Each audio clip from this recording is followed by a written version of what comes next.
Ok, c'est parti. Donc, BTC, 19 janvier, 20h47. On va tranquillement reprendre les plans qu'on avait tracés ensemble déjà. Euh, Tac, cela.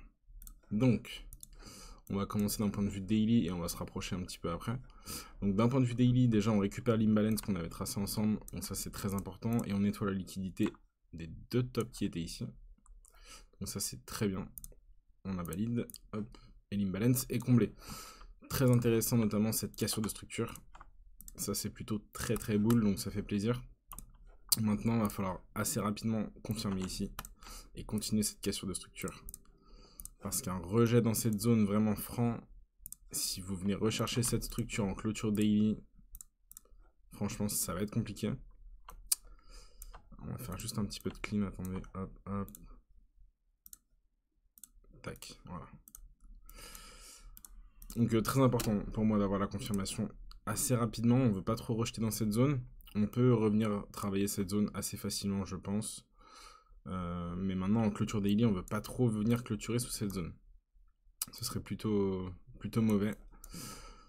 Pour le moment, rien à signaler. Cassure de structure daily, BTC bien bullish, donc c'est plutôt très très clean. Du coup, moi, j'ai pas pris le mouvement, j'ai loupé le mouvement parce que je voulais m'exposer ici. Donc ça, c'est ce qu'on avait tracé ensemble. Je sais plus c'était quel stream, on devait être dans cette zone-là. Ça doit être le 14 janvier, quelque chose comme ça. Donc on avait récupéré notre imbalance latente à 6 ou daily, je sais plus. Là, on avait une petite imbalance daily, voilà. Celle-là, on l'a récupérée. Ici, on a un tout petit peu travaillé dedans. Et derrière, on l'a complètement explosé. Donc, ce qui fait qu'on n'a pas pu s'exposer ici. Personnellement, je m'attendais à une récupération d'imbalance, retourner dans ces zones intéressantes et pouvoir s'exposer avec une invalidation ici. Pour aller chercher du coup la zone de liquidité qu'on avait target de base. Maintenant, on l'a pas eu, tant pis, c'est pas grave. Il y avait un autre setup à jouer dans cette imbalance. Mais on l'a joué sur Ethereum. D'ailleurs, je vous l'avais mis de mémoire dans le récap. On va le voir juste ensuite. Ici. Pour celui-là. Donc c'est quasiment la même imbalance qu'on vient de voir sur BTC, mais sur Ethereum. Et c'est là du coup on l'a joué. On va voir où est-ce qu'on en est actuellement. Tac, donc BTC, j'oublie clairement cette zone. Hein. Cette zone m'intéresse plus trop. Si on revient dedans, pourquoi pas maintenant, comme on disait juste avant, revenir dedans, ça vraiment engage la structure daily. Donc pour moi, ce serait pas super intéressant. Ce serait même plutôt critique comme réaction. Donc je pense clairement que ça maintenant, on l'oublie, il ne nous intéresse plus du tout. On verra par la suite si on confirme ou pas. Maintenant, BTC paraît quand même bien parti. Mais j'ai plus un focus sur Ethereum et notamment sur les alts. On va regarder après la Bitcoin dominance, Ethereum contre Bitcoin, tout ça. Mais pour moi, Ethereum n'a pas fait son move et je m'intéresse peu au trading de Bitcoin. Par contre, sa direction et les mouvements qu'il fait m'intéressent énormément puisque c'est quand même lui qui drive le marché jusqu'à preuve du contraire. Donc pour l'instant, BTC très très bull. On veut juste pas clôturer daily sous les 100K. Et puis voilà, hein. BTC ça roule, c'est parfait. Tout va très bien. On va juste regarder la dominance rapidement.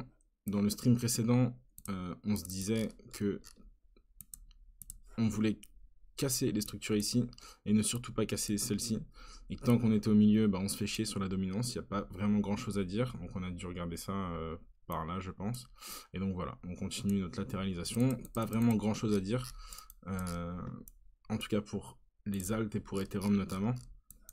Ça reste la même chose, tant qu'on ne vient pas clôturer daily bien au-dessus des 59%, tout va bien. Si on commence à vraiment clôturer au-dessus en daily, ça commence à être chaud pour le money flow de Ethereum. Hein. Tout restera sur Bitcoin, on n'aura pas le fameux money flow, le fameux déplacement d'argent de Bitcoin vers Ethereum. Donc pour le moment on reste vraiment stable sur la dominance de Bitcoin. Et ce qu'on veut, c'est confirmer cette cassure de structure. Aller chercher en dessous des 56,7% de dominance pour aller s'attaquer au 55. On veut vraiment clôturer là-dessous daily et ensuite aller attaquer ça. Et là, ce serait vraiment très bien pour Ethereum et pour les alts si Bitcoin continue à pump ou à latéraliser. Donc voilà. Yo, Yumed, ça vaut quoi BG? Donc voilà pour la dominance de Bitcoin. On surveille, mais bon, comme on se le disait, tant qu'on est dans cette latéralisation, ça ne nous intéresse pas tellement. Et la fameuse charte Ethereum contre Bitcoin. Malheureusement, celle-là, elle fait un peu mal, on va pas se mentir. On en parlait du coup au dernier stream, ce qu'on ne voulait pas casser en structure daily. Et bah c'était la zone ici, cette dernière clôture. Malheureusement, on l'a fait, du coup samedi, c'était samedi 18, oui c'est ça, samedi 18. Voilà, on a cassé la structure daily, donc théoriquement vous repartez pour rejouer du lot. On continue. La tendance initiée, et c'est pas vraiment ce qu'on voulait voir. Tant pis, maintenant Ethereum peut réagir, il va falloir qu'il réagisse très fort, très vite. Et on est toujours sur la même cassure de structure pour moi, c'est celle-ci. Celle-ci sera très importante. Première étape, évidemment, récupérer les structures intermédiaires. Celle-ci sera intéressante, mais la vraie, c'est celle-ci. Tant qu'on reste là-dedans, il n'y a rien à faire. Il n'y a rien à faire et Ethereum reste un peu underwater face à Bitcoin. On va faire une réaction très rapide, hein. Pour être très franc, on va faire une réaction très très rapide de Ethereum contre Bitcoin. Sinon, on s'ouvre un peu les portes pour aller rechercher ça, hein. Et là, ça ferait un peu plus mal déjà. Après, c'est comme ça, hein. C'est comme ça, on trade ce qu'on voit et pas forcément ce qu'on veut.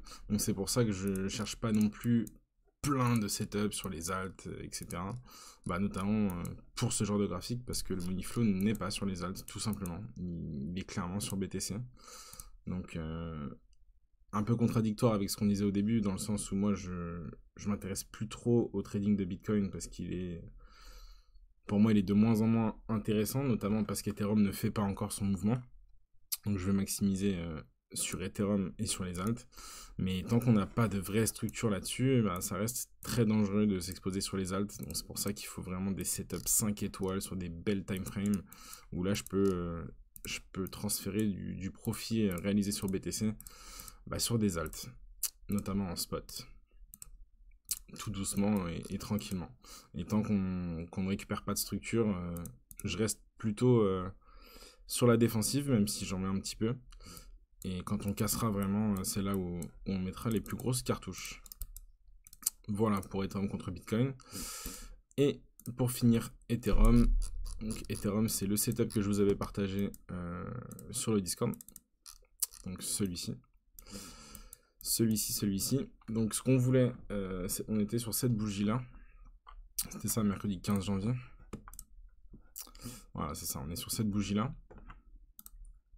Tac. Tac. Voilà, on était dans cette configuration-là. Donc ce qu'on voulait, c'était la récupération d'imbalance ici, H4, qui est très importante pour la suite du mouvement. Donc récupération d'imbalance, into récupération de cet imbalance-là, qu'on a laissé dans le mouvement ici. Et deux scénarios possibles, une réaction forte d'Ethereum sur cet imbalance, et let's go, ou un retracement un peu plus profond pour aller chercher cet imbalance avec comme zone d'invalidation en dessous de ce pivot, parce que j'estime que si Ethereum revient travailler la zone des 3K, on s'expose à clairement tout ça. Donc on s'expose à aller chercher au moins les 2.7, voire les 2.4. Donc je préfère sortir très rapidement plutôt que m'exposer à ce genre de baisse. Tac, donc voilà pour Ethereum, double setup avec du coup un prix moyen visé ici. Donc bah, tout simplement, si vous achetez ici, vous aurez un prix moyen ici, c'est plutôt logique. Donc c'est pour ça que je l'ai schématisé ici. Donc la suite, bah, vous la connaissez. La récupération d'imbalance qui a eu lieu un peu plus tard que prévu, mais bon, on l'a fait quand même. Donc on a hit l'imbalance, on a récupéré celle du dessus, et on a renfoncé vers l'imbalance qu'on target dans un second temps. Malheureusement, je suis pas in sur le deuxième à 1.11% près. On a juste quasiment touché l'imbalance et on est reparti. Vraiment un très gros momentum récupéré sur Ethereum en H4, c'est très très clean. Et du coup, je pense clairement que cet ordre va disparaître. Donc celui-là, je vais tout simplement l'enlever. Je vais vous le laisser par souci de transparence pour qu'on ait quand même un suivi pour plus tard. Je vais juste le mettre en fond orange. Voilà, on ne l'a pas pris. Par contre, du coup, il y a un autre truc qui m'intéresse, c'est potentiellement pouvoir me réexposer ici. Dans cette imbalance H4.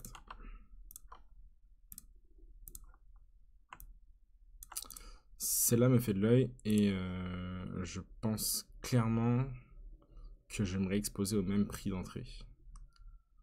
Pour ne pas trop relever mon prix d'entrée. Et invalidation au pivot.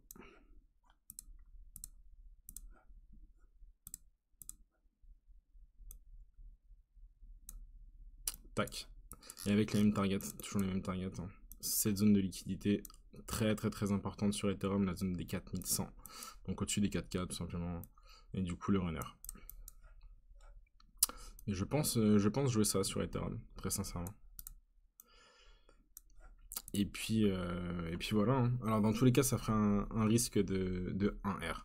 Donc ici on a 0,5R.